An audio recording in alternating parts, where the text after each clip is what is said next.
Selamat datang di channel saya. Assalamualaikum warahmatullahi wabarakatuh. Selamat datang. Pada video kali ini saya akan membahas tentang sanitasi hygiene ya, teman-teman. Apa itu hygiene dan apa itu sanitasi? Kita bisa melihat bahwa hygiene itu lebih kepada seseorang yang melekat atau benda atau peralatan yang melekat. Jadi misalnya dia bersih, maka hygiene itu akan dikatakan kamu orang hygiene. Peralatan juga, peralatan ini sudah hygiene.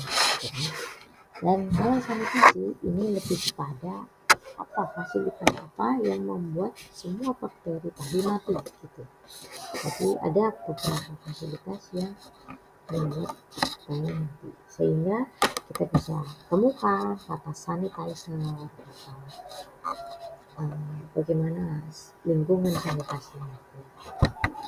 Nah, definisinya hygiene adalah bahasa Yunani ya, yaitu ilmu untuk membentuk dan menjaga kesehatan. Jadi apa yang melekat pada untuk membentuk dan menjaga kesehatan, baik itu orang, baik itu peralatan, baik itu sebuah benda.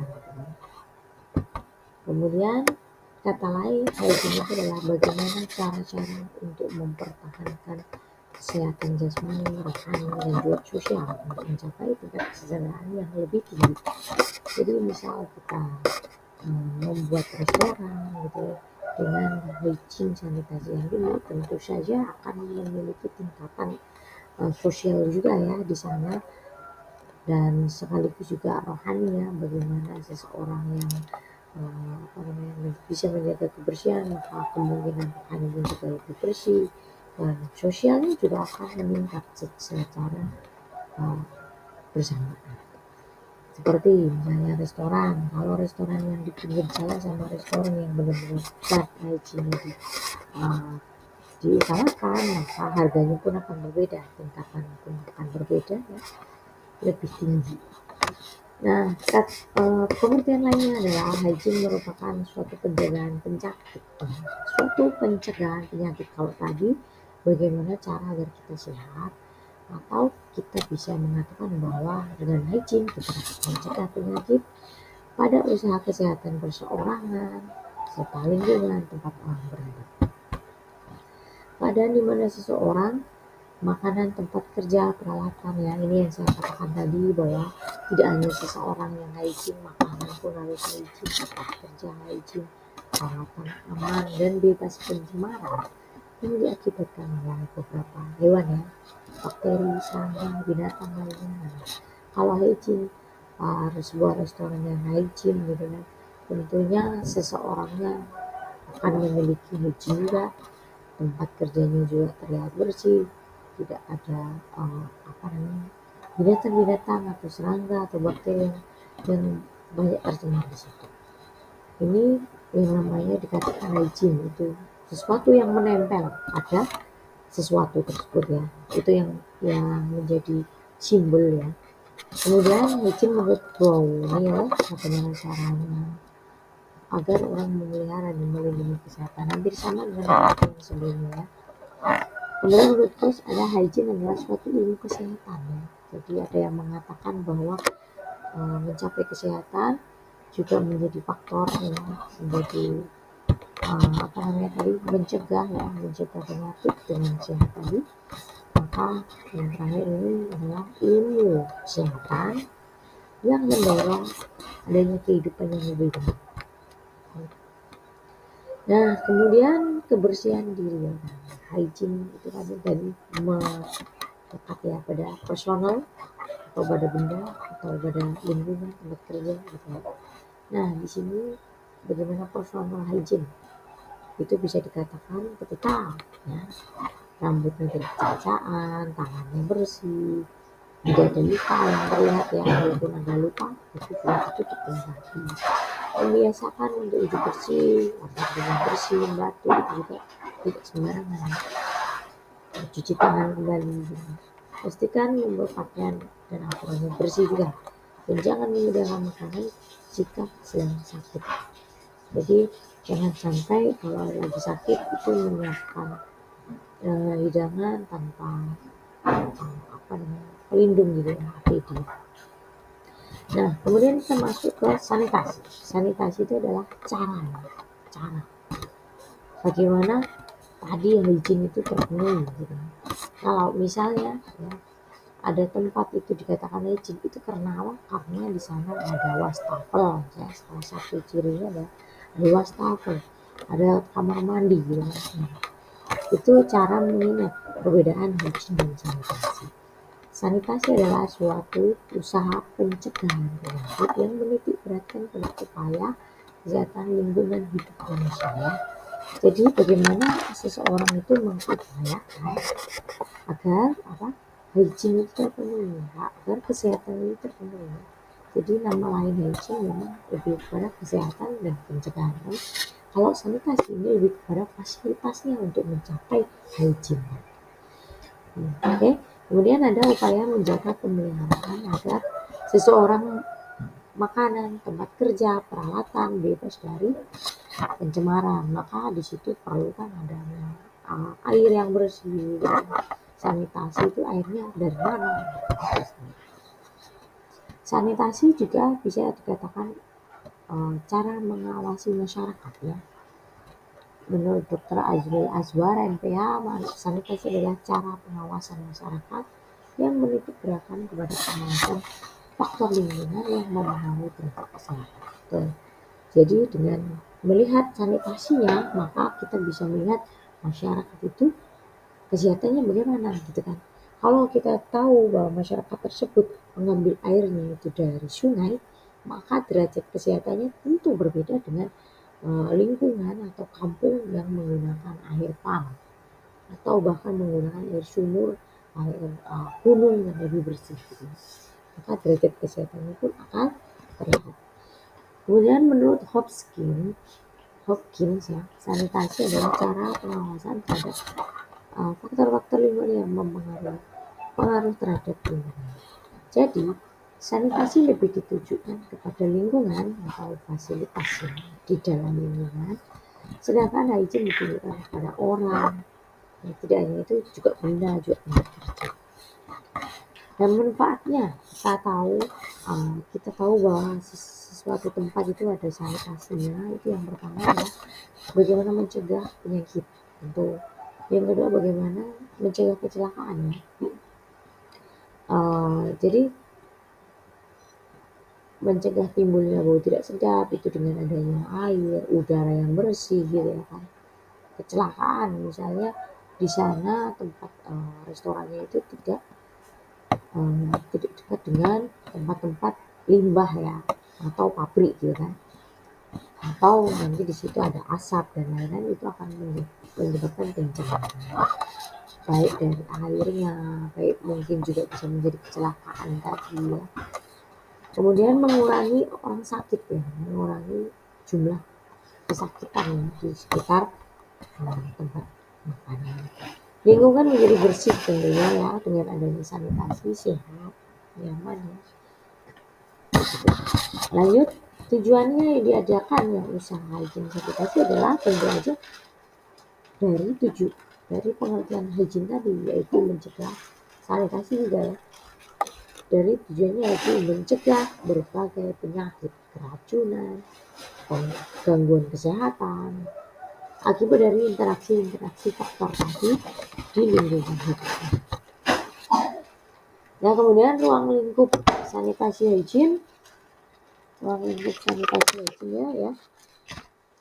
Di sini ada pengadaan air bersih ya, pembuangan air kotor bagaimana ya. Jadi bisa jadi pengadaan air bersihnya oke, tapi nggak ada tempat pembuangannya sehingga dia akan mengganggu masyarakat dan lingkungan sekitarnya. Nah, itu juga tidak termasuk sanitasi, tidak mencapai. Kemudian adanya pembuangan sampah. Selanjutnya hygiene makanan ya. Jadi di dalam sebuah industri usaha makanan, kemudian di situ juga ada hygiene makanan. bagaimana cara agar makanan itu tetap bersih sampai kepada konsumen, dan mungkin sampai setelah makan juga malah justru meningkatkan kesehatannya, maka hygiene-nya ini akan terpenuhi. Sanitasi perumahan juga, sanitasi industri, tempat-tempat umum, pemberantasan serangga, pengendalian bising, itu merupakan ruang lingkup dari hygiene dan sanitasi. Jadi sanitasi perumahan itu seperti apa? Itu berbeda tentunya dengan sanitasi industri. Karena kalau sanitasi perumahan, misalnya pembuangannya itu kodenya akan berbeda dengan sanitasi industri. Apabila industrinya tersebut ada zat kimia dan lain-lain, maka harus ada prosedur. Kemudian ada tempat-tempat umum ya, seperti toilet, wastafel, gitu kan, kamar mandi yang sesuai dengan jumlahnya, ya, mungkin kuota dari restoran. Kemudian ada pemberantasan serangga dan tikus, pengendalian bising juga. Nah, faktor HSM, hygiene sanitasi makanan, ya, ada 4 faktor. Yang pertama adalah makanan itu sendiri harus mencapai hygiene dan juga sanitasinya harus ada. Misalnya dikatakan makanan itu hygiene ketika dia benar-benar bersih, ketika dia dicuci, ya kan. Kemudian sanitasinya, makanan itu sanitasinya gimana? Ya ada tempat wastafel untuk khusus mencuci makanan. Kemudian faktor orang, jadi pekerjanya, penjamah makanannya itu juga harus menggunakan APD dan harus sehat, bersih, itu dikatakan hygiene. Kemudian sanitasinya bisa kita fasilitasi dengan kamar mandi, dengan toilet. Kemudian tempat, ya, kalau tempat lebih kepada lingkungan, yang namanya hygiene, temboknya tidak berkerak, lantainya tidak licin, itu termasuk hygiene di situ. Jendelanya bertutup, kemudian ada saluran ventilasi, gitu. Kemudian ada tempatnya sanitasi. Nah, itu peralatan tempat tadi kita harus memfasilitasi dengan air bersih, ya. Bagaimana cara kita mengepel si lantai itu menggunakan air apa, gitu. Kemudian ada perlengkapan, ya. Ini hampir sama dengan makanan, ya, sebenarnya. Semua perlengkapan harus bersih sebelum dipakai. Pencemaran misalnya barangnya ada karatan, ya jangan dipakai. Kemudian ada sanitasi tempat, ya, ada perlengkapannya juga ada. Itu tadi termasuk pada air, ada tempat sampah, ya. Ada tempat sampah yang khusus, akan mungkin ada tempat sampah yang untuk basah, untuk kering. Kemudian yang perlu menerapkan, siapa sih yang perlu menerapkan hygiene sanitasi ini? Ada beberapa. Yang pertama, usaha jasa boga, ya, restoran, rumah makan, beda ya, restoran sama rumah makan beda ya. Kemudian daerah air, ya, dam atau tempat air, penghasil air. Kemudian makanan jajanan, tentu aja kita harus memperhatikan hygiene sanitasi juga, ya. Tempat kantin, kemudian industri kecil, menengah, sampai atas, itu sangat memerlukan HSM. 4 aspek hygiene sanitasi yang dapat mempengaruhi keamanan makanan. Jadi ini penyebab hygiene sanitasi tidak tercapai. Yang pertama kontaminasi, yang kedua keracunan. Ini beda, ya, kontaminasi keracunan itu beda. Kalau kontaminasi itu bisa terjadi ketika ada beberapa hal. Nanti di pertemuan selanjutnya kita akan belajar kontaminasi, ada yang secara langsung, ada yang tidak langsung. Kalau keracunan ini bisa terjadi dari dua belah pihak, ya. Dari makanan itu sendiri bisa mengeluarkan racun, atau dari orangnya yang alergi, gitu, bisa menjadi keracunan. Kemudian ada pembusukan itu juga menjadi salah satu indikator hygiene sanitasi.